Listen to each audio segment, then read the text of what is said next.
With me now, Delaware County Councilmember Elaine Schaefer. Thank you so much for being here this morning. Oh, it's my pleasure. I'm happy to be here.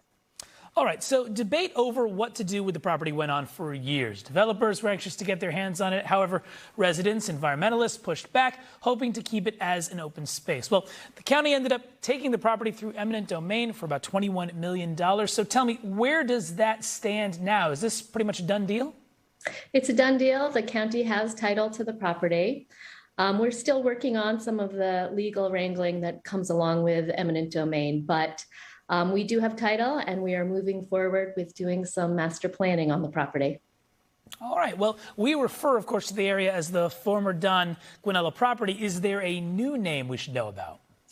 There will be a new name, but part of the master planning and the engagement of the public, that process will involve actually a naming contest that will happen later in the year. And we will be soliciting suggestions and input from all corners of the community as to what we should name this park. Contest. All right, that's something certainly to look forward to. Also, you're now looking for 15 members of the community, as I understand it, to join a master plan advisory committee. So what kind of credentials are you interested in, and who do you want to see apply for these jobs? Well, the main aim is that we design a park that serves every corner of our community, all of the different diverse cultures in our community, all of the geographic areas of our community. So we want the advisory committee to reflect that. And we want people from all different geographies, from different groups and communities, and people with different interests, people with sports interests, people who whose passion is accessibility and ADA challenges, so that we have voices from all users as we come up with a plan on what to do with the park. Well, along those same lines, I'm curious, what you are looking for in that master plan. Specifically, what would you say your main focus is going to be? Well, the property is 213 acres. Most of it is an old growth forest that we do not plan to disturb. You know, a primary goal in preserving this is keeping that old growth forest in place. So that we've already determined will be passive recreation with trails. But there are about 30 to 40 acres that are already disturbed, already have buildings on them. And that's primarily the focus of this planning, is what to do with that land that's already disturbed. Gotcha. All right. Big question.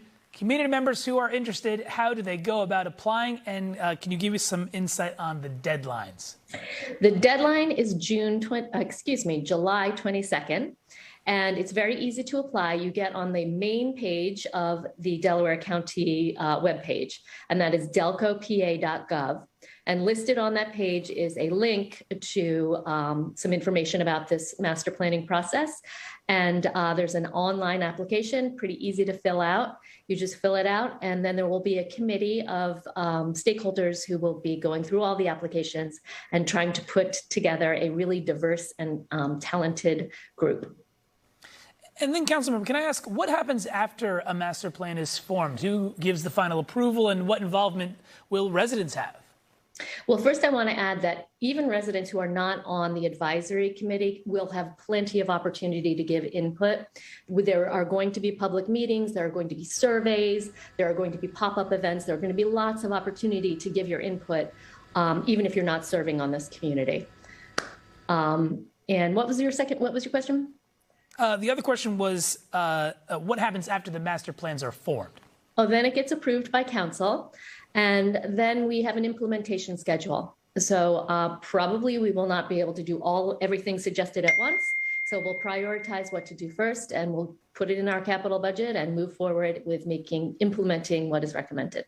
All right, last thing along those lines, of course, it's a pretty big deal to have such a large park and so much open space in a very congested part of the county.